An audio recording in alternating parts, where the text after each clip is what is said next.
मोदीजी यांच्या कारकिर्दीची 12 वर्ष जी यशस्वीपणे झालेली आहेत, त्यांच्या या कारकिर्दीला भावी काळामध्ये शुभेच्छा देण्याकरता त्यांनी केलेल्या कामासंदर्भामध्ये आपल्या सर्वांसमोर जो इतिहास घडलेला आहे तो दैदिप्यमान इतिहास लोकांपर्यंत पोहोचवण्याचं काम आपण आतापर्यंत केलेलंच आहे.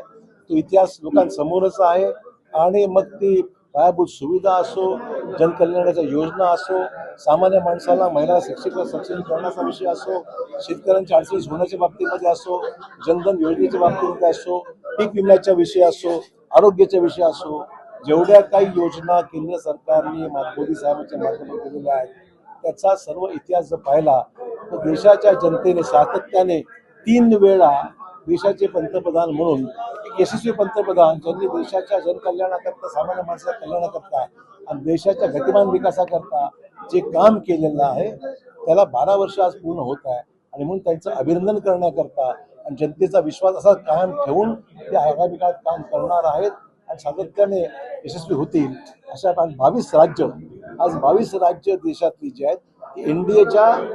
एकंदरीत अधिपत्याखाली आहेत आणि म्हणून यशस्वी पंतप्रधानांचं आगामी काळामध्ये असंच यश आणि कीर्ती वाढत जावी अशा प्रकारच्या शुभेच्छा देण्याकरता आम्ही इथे जमलेलो आहोत. भाजपाचे उमेदवार, महायुतीचे उमेदवार म्हणून अमर राजूरकर यांना उमेदवारी भाजपाने आणि महायुतीने दिलेली आहे आणि त्यांचा विजय निश्चित आहे, लोकांचे समर्थन आहे आणि ते 18 तारखेच्या मतदानामध्ये दिसून येईल. एकतर्फी निवडणूक आहे.